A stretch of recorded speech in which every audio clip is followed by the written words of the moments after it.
नमस्कार दोस्तों, राधे राधे, सुप्रभात। कैसे हैं आप सभी लोग? उम्मीद है कि आप सभी लोग अच्छे हैं, स्वस्थ हैं और अपने घरों में अपने कामों में बहुत ज़्यादा व्यस्त हैं। तो दोस्तों, हो चुकी है नए दिन की नई शुरुआत।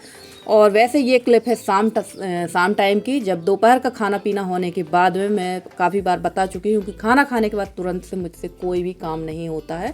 तो रसोई जो है, खाना के जो बर्तन है वो ऐसे ही रखे रह जाते हैं, थालियाँ वगैरह बाहर कर देते हैं। और आ चुकी थी मेरी बर्तन वाली, तो फटाफट से कर देते हैं रसोई को साफ़ सुथरा। तो सबसे पहले बर्तन का जो खाना है वो खाली करेंगे, उसके बाद लगा लेंगे यहाँ पर झाड़ू। और गर्मी जो है इस समय बेतहासा गर्मी हो रही है, और इस गर्मी में ने शहर बस में नहीं, अब तो गांव में भी कहर मचाना शुरू कर दिया है। और कल की डेट पर हमारे यहाँ भीषण वाली गर्मी थी, क्योंकि इस समय जो है बदली बहुत ज़्यादा है और मौसम का कुछ रुख समझ में नहीं आ रहा है कि पानी गिर रहा है, गर्मी हो रही है या ठंडी हो रही है, कुछ भी समझ में नहीं आ रहा है। और अभी जब मैं वॉइस ओवर कर रही तो हमारे यहाँ हल्की सी बूंदाबांदी शुरू हो चुकी। तो मौसम बहुत ख़राब है इस समय का, कोई भी काम सही तरीके से नहीं हो पा रहा है, क्योंकि इन दिनों ही काम ज़्यादा होते हैं, रखना सुखाना धरना वाला। तो चलिए, फाइनली मेरा काम तो हो चुका है जो रखना सुखाना वाला था, पर अब थोड़ी जो दाल वगैरह है, जो मसाले वगैरह हैं, वही हमें दोबारा से सुखाना थे। पर देखते हैं, अभी तो वैसे मौसम खुलेगा, जब खुलेगा तभी सुखाई धराई का काम होगा, क्योंकि ये सारे स्टोरेज साल भर के लिए होते हैं। 4 महीना का तो होता ही है, क्योंकि सबसे ज़्यादा व्यवस्था हम लोगों को बारिश के समय की करना पड़ती है, क्योंकि बारिश में जो हवा चलती है, जो मौसम होता है, उसमें रहती है सीलन की वजह से बहुत ज़्यादा सामान ख़राब भी होता है। तो चलिए, यहाँ पर मैंने सारी झाड़ू वगैरह कर दी है, और रसोई जो है बहुत भयानक गंदी हो चुकी है। पूरे चूने की जो ये ढेग है, ये बॉर्डर है, ये पूरी छूट चुकी है। पर मेरे पास चूना नहीं है, और अभी मेरे कच्चे वाले घर में छप्पर का काम शुरू होने वाला है, जिसकी वजह से सिर्फ गोबर की लिपाई करके ही अभी हम लोग काम चलाएंगे। क्योंकि छप्पर का काम जब होगा ना, तो पूरे चूना की और लिपाई सब सत्यानाश हो जाएगी, इसलिए अभी सिर्फ गोबर की ही लिपाई करते हैं, फिर सीधे चूने की पुताई करवाएंगे। और उसके बाद मैं बैठ गई थी यहाँ पर गवार फल्ली तोड़ने के लिए, क्योंकि ये जो सब्जियां होती हैं ना, गवार फल्ली हुई, बरबटी हुई, ये सारी सब्जियां भाजी वगैरह एक दिन पहले ही व्यवस्थित करके रख लो तो ज़्यादा बेहतर होता है। और अंदर साफ़ सफाई करने के बाद गर्मी तो बहुत ज़्यादा लग रही थी, और अभी जो समय हुआ था वो 5:30 पौने 6 का था। और मौसम देखकर ही आप समझ रहे होंगे कि कितना ख़राब मौसम हो रहा है इस टाइम पर। और लगभग 8 दिन हो चुका है, मौसम का रुख कुछ इसी तरह का है। तो और कल के ब्लॉग में भी, परसों के ब्लॉग में बहुत सारी सिस्टरों ने कहा है कि आपकी आवाज़ बहुत धीमी आती है। तो आज के ब्लॉग में ज़रूर बताइएगा कि आवाज़ मेरी धीमी आ रही है या तेज़ आ रही है, क्योंकि मैं तो वॉइस ओवर करते समय माइक को बिल्कुल पास में ही रखती हूँ। और कई बार ऐसा होता कि मैं थोड़ा धीमा भी बोलती हूँ, जिसकी वजह से आवाज़ आप लोगों को धीरे आती होगी। और हमारी प्यारी सी बड़ी दीदी हैं, रश्मि दीदी, उन्होंने पूछा है, निधि तुमने नारियल मूंगफली की जो चटनी बनाई थी उसमें इमली कितनी डाली थी? तो दीदी, मैंने 1 कटोरी मूंगफली ली थी भुनी वाली, 1 कटोरी भुने हुए चने जिसको फूटा कहते हैं, और 1 कटोरी मैंने लिया था नारियल किसा हुआ। कच्चा नारियल मेरे पास था नहीं, तीनों को मिलाकर मैंने पीस लिया था। हरी धनिया, हरी मिर्ची डाल दी थी, हरी धनिया तो थी नहीं, हरी मिर्ची डाली थी। और तड़का लगाया था मैंने राई, जीरा और मेथी, मीठी नीम से। और उसमें इमली मैंने इतनी डाली थी कि जितनी खटाई अपन खा सकते हैं। लगभग मैंने 3 बड़ी इमली को भिगो कर रख दिया था गर्म पानी में, और उसी का पानी मैंने डाला था, क्योंकि चटनी मेरी लगभग 1 डोंगा बनी थी, सभी ने देखा था। तो इतनी ही इमली डालना थी जितना अपन खा सके, खट्टा खा सके। और इमली, ये वाली चटनी, जब भी नारियल मूंगफली की चटनी, खासकर इडली डोसा वाली चटनी को कभी भी बाहर नहीं रखना चाहिए, क्योंकि ये बहुत जल्दी, मिनटों में ये ख़राब हो जाती है। लगभग आधा पौन घंटे के अंदर ही ये सड़ जाती है अगर इसमें खटाई डल गई तो इसको जितनी ज़रूरत है उतनी आप निकाल के बाहर रखें, बाकी आप इसको स्टोरेज इसका फ्रिज में ही करके रखें, तो ज़्यादा टाइम तक चलती, लगभग 1 से 2 दिन तो चल ही जाती है। तो मैंने वैसा ही किया था।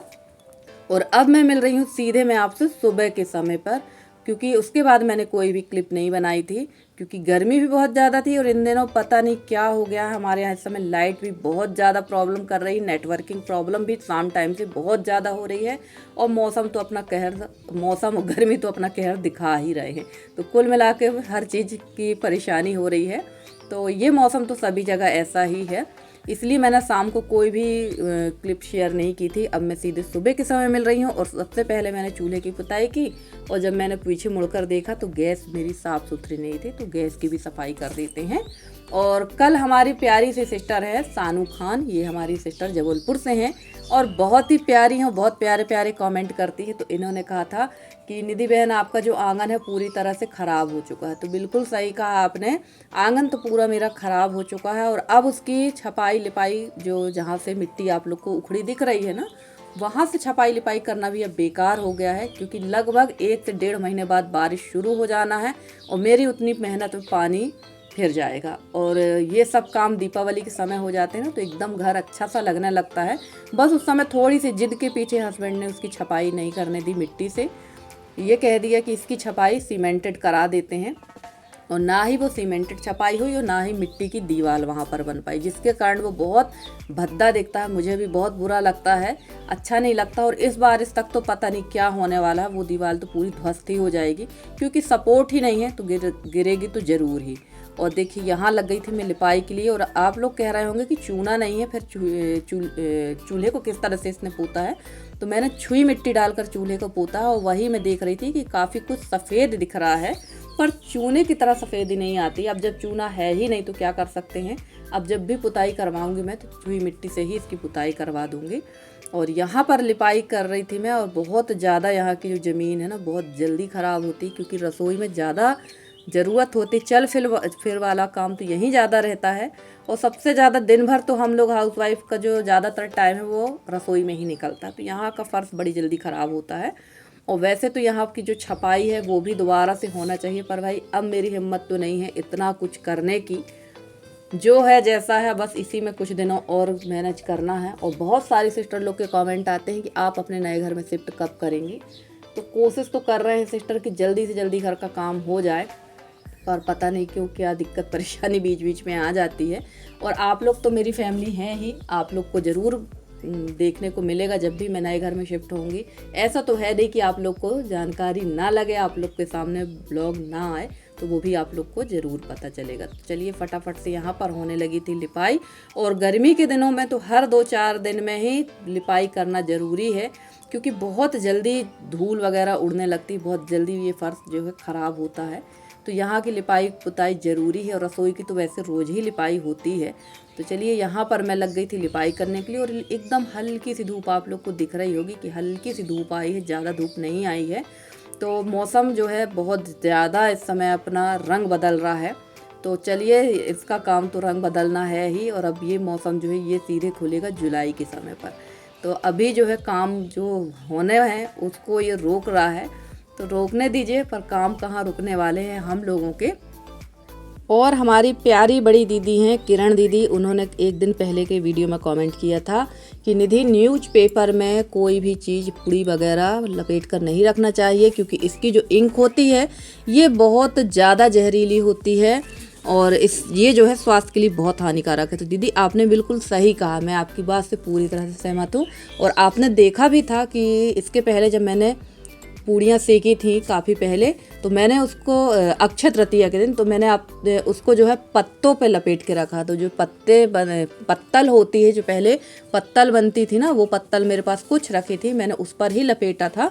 और ज़्यादातर मैं कोशिश यही करती हूँ कि पत्तल में ही लपेटे, और ख़ासकर पलास के पत्तों में पूड़ियों को लपेटो, बहुत अच्छे रहती हैं, एकदम सॉफ्ट रहती हैं, नरम रहती हैं। तो मैंने वो पत्तल मेरे पास में थी, पर ध्यान ही नहीं रहा, तो मैंने न्यूज़पेपर पे ही लपेट दिया। पर आगे से बिल्कुल ध्यान रखूँगी कि मैं अब न्यूज़पेपर पे ना लपेटूँ। और आपने ये बात सही कही कि जो इंक होती है वो बहुत ख़राब होती है, जहरीली होती है।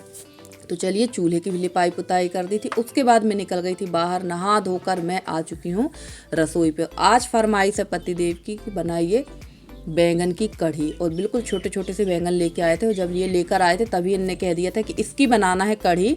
तो गर्मी के दिनों में तो कढ़ी वगैरह खाने का अलग ही मज़ा होता है, क्योंकि सब्जी जो है इस समय उतनी अच्छी नहीं आती। सब्जियों का मज़ा तो होता है ठंड के दिनों पर। और यहाँ पर मैं बना रही थी पहले सब्जी, और बैंगन मैंने काट लिया, और सब्जी बना रही हूँ लाल भाजी और कढ़ी। और हमारे क्षेत्र में जो है जब भी जिसके यहाँ कढ़ी बनती है तो ज़्यादातर उन लोग बनाते हैं भाजी। अगर भाजी है तो भाजी ही बनाते हैं, और नहीं है तो फिर कोई भी सब्जी बना लेते हैं। तो चलिए यहाँ पर मैंने डाल दिया था लहसुन प्याज, क्योंकि लाल भाजी जो होती है ना इसमें प्याज का टेस्ट बहुत अच्छा आता है। तो इसमें ढेर सारी प्याज डाल दी थी, और मैंने डाल दिया था जीरा और हल्की सी राई, जो मेरे पास घर की देसी वाली राई थी वही। अब आप लोग कहिए कुछ दिन पहले तो मैंने कहा था कि राई नहीं होती है और अब आप राई डाल रही हैं, तो राई मैंने सामने वाली यादव चाची से मांगी थी तो उन्होंने दी थी राई, वही राई मेरे पास रखी हुई है। और फ्रेंड्स, आप लोगों को थोड़ी सी वॉइस आ रही होगी तो इग्नोर करिएगा, क्योंकि मैं जहाँ पर वॉइस ओवर कर रही हूँ यहाँ बंधे हुए हैं बछड़ा और बछड़ी, तो ये थोड़ा सा ऊधम कर रहे हैं। चलिए, यहाँ पर मैंने सारे मसाले डाल दिए थे, हल्दी धनिया मिर्ची, और डाल दिया है नमक। नमक थोड़ा कम ही डालेंगे क्योंकि भाजी थोड़ा सा दब जाती है पकने के बाद, तो नमक फिर ज़्यादा हो जाता है। और इसको पकने देते हैं, जब तक सेक लेते हैं गैस पे रोटी, क्योंकि टाइम बहुत ज़्यादा हो गया था और हमारे यहाँ तो वैसे भी बहुत ज़्यादा गर्मी लगती है रसोई में, बहुत ही ज़्यादा। तो देखिए, इसमें मैं डाल दिए थे मैंने टमाटर, और इसके बाद इसको अच्छी तरह से मैश कर देंगे। और हमारे यहाँ जो है, मेरे घर में खासकर भाजी ऐसे ही खाई जाती है कि आलू और भाजी को इतना मैश कर दो कि एकदम एक सार हो जाए, तो ऐसी भाजी खाते हैं। अगर आलू अलग लुढ़क गया, भाजी अलग लुढ़क गई, तो कोई नहीं खाएगा। और आज बनाते हैं कढ़ी पतीली में। पतीली आपके यहाँ पतीली बोलते हैं, हमारे यहाँ इसको गंजी कहते हैं, तो जनरली भाषा हम लोग की गंजी ही निकलती है। तो चलिए, इसमें फटाफट से बना लेते हैं। और रोटियाँ जब तक मेरी भाजी पक रही थी तब तक बन गई थी रोटी। और अब बना लेंगे चावल, तो चावल चढ़ाएंगे कुकर में। तो चलिए फ्रेंड्स, यहाँ पर मैंने कढ़ाई चढ़ा दी थी, सॉरी कढ़ाई नहीं, गंजी चढ़ा दी थी। और फटाफट इसी में बना लेंगे आज बैंगन की कढ़ी। तो थोड़ा सा डाल देंगे तेल, क्योंकि ये जो पतीली है वो तो थोड़ा पतली ही रहती है कढ़ाई की अपेक्षा, तो तेल जल्दी ही गर्म हो गया था। डाल दिया था हींग, मेथी, राई, जीरा, सौंफ, मीठी नीम और सूखी वाली मिर्च डाल दी थी मैंने। और मैं इतना ही चीज़ डालती हूँ। अगर बैंगन की कढ़ी आप बना रहे हैं ना, तो मोटा मोटा प्याज भी अगर इसमें काट के डाल दो तो टेस्ट खूब अच्छा आता है। पर मेरे दिमाग से बात ही निकल गई थी, मैंने डाला ही नहीं। किसी दिन ज़रूर डालकर बनाऊंगी। तो फटाफट से यहाँ बैंगन छोक दिए थे। और हींग का फ्लेवर तो बहुत अच्छा आता है कढ़ी पे। और हींग अब मुझे बुलवाना भी है, क्योंकि हींग हमारी लगभग पूरी ख़त्म हो चुकी है। तो चलिए, इसमें नमक डाल देते हैं। और 2 से 4 मिनट में ही बैंगन पक गए थे, क्योंकि बैंगन भी काफ़ी सॉफ्ट थे। और बेसन और छाछ मैंने पहले से ही घोल कर रखी है। तो चलिए, सबका अपना अपना तरीका है। बहुत सारे मैंने देखा, बहुत सारे सिस्टरों को कढ़ी बनाते हुए, कि कुछ लोग डायरेक्ट छोंका लगा के कढ़ी बनाती हैं, कुछ लोग छाछ को और बेसन को घोल देती हैं, उसके बाद छोंका लगाती हैं पकने के बाद। तो हमारे यहाँ तो सभी जगह ऐसे ही कढ़ी बनाई जाती है। और बस इसमें डाल देंगे थोड़ा सा गुड़ और डाल देंगे और नमक, और इसको पकने देते हैं, क्योंकि कढ़ी जितनी पकती उतनी ही स्वादिष्ट लगती। चलिए, कढ़ी बस रह गई थी पकने के लिए, और चावल भी मेरा बन गया था और कढ़ी अभी मेरी पक रही थी चूल्हे पर। और मैं आ गई थी गैस को साफ़ करने के लिए, क्योंकि बहुत ज़्यादा गंदा था। और इस भीषण गर्मी में भी मुझे 12 बज जाते हैं सारा काम निपटाते निपटाते, और खाना खाते मुझे बज जाता है दोपहर को 1:30, क्योंकि 12 बजे टाइम हो जाता है वीडियो का। तो थोड़ी देर मुझे वीडियो अपलोड करने, वॉइस ओवर में लग जाता है। और फ्रेंड्स, आप लोगों को मेरे वीडियो कैसे लगते हैं? अगर आप लोगों को मेरे वीडियो पसंद आते हैं तो प्लीज़ वीडियो को लाइक करिएगा। चैनल पर नए हैं तो चैनल को सब्सक्राइब करके अपना प्यारा सा सहयोग और स्नेह हमारे साथ बनाए रखिएगा। मैं पूरी कोशिश करती हूँ कि आप लोगों के लिए बहुत अच्छे से अच्छे वीडियो लेकर आती रहूँ। और मेरे जितने नए सब्सक्राइबर हैं, पुराने सब्सक्राइबर हैं, जितने भी मेरे व्यूवर्स, मैं सबका तहे दिल से धन्यवाद कहना चाहती हूँ कि आप लोग मुझे इतना सहयोग करते हैं, इतना स्नेह देते हैं, जिसके लिए मैं आप लोग की बहुत बहुत बहुत आभारी हूँ। और आप लोग इसी तरह से अपना सहयोग और स्नेह मेरे साथ बनाए रखिए। मैं पूरी कोशिश करती हूँ कि आप लोगों के लिए भी अच्छे से अच्छे वीडियो लेकर आती रहूँ। और हमारी जितनी भी बहनें हैं, सच कह रही हूँ, इन्होंने इतने प्यारे प्यारे मोटिवेशन वाले कमेंट किए ना, जिसके लिए मैं आप लोग का तहे दिल से धन्यवाद कहना चाहती हूँ कि आप लोग मुझे, जैसे मैं आप लोग को अपनी फैमिली समझती हूँ, वैसे आप भी मुझे अपना मानते हैं, इसलिए आप लोग मुझे इतना स्नेह देते हैं। तो चलिए, यहाँ पर ये सारे जो बर्तन रखे हैं, ये चाय पानी वाले बर्तन रखे हुए हैं, क्योंकि अभी हमारे यहाँ खाना हुआ नहीं है। आपने देखा है, ये गैस की सफाई कर दी थी, रसोई में लगा दी थी झाड़ू, और ये बर्तन देखिए आप लोग, सुबह के सिर्फ चाय पानी नाश्ता के ही बर्तन हैं। और नाश्ता तो मैं करती नहीं हूँ, क्योंकि अगर मैं नाश्ता कर लूँ, खाना खा लूँ, तो फिर मेरे से काम नहीं होता है। और मैं बड़े इत्मीनान से यहाँ बैठ गई थी। बाद में मुझे ध्यान आया कि यार मेरी साड़ी पूरी गंदी हो गई है, और बर्तन धुलने के बाद मैंने साड़ी जो है मुझे चेंज करना पड़ गई, क्योंकि मैं बहुत इत्मीनान से पालथी मारकर यहाँ पर बैठ के बर्तन धो रही थी, और ध्यान ही मुझे भूल गया। तो चलिए फ्रेंड्स, आज का ब्लॉग आप लोग को कैसा लगा ज़रूर बताइएगा कमेंट करके। अगर आज का वीडियो अच्छा लगा तो प्लीज़ एक लाइक ज़रूर करिएगा। और जो चैनल पे नए आए हैं, चैनल को सब्सक्राइब करके अपना प्यारा सा सहयोग बनाए रखिएगा। और जितने भी मेरी बहनें हैं, मैं उनके जिनको भी मैंने कमेंट के जवाब नहीं दिए हैं, मैं उनके कमेंट के जवाब दे रही हूँ क्योंकि काफ़ी सारे कमेंट हो गए हैं। तो चलिए यहाँ पर ये बाल्टी भी धोकर रख देते हैं। और आज के ब्लॉग में इतना ही, मिलते हैं आपसे अगले ब्लॉग में, तब तक लिए दीजिए मुझे इजाज़त। Bye bye and take care.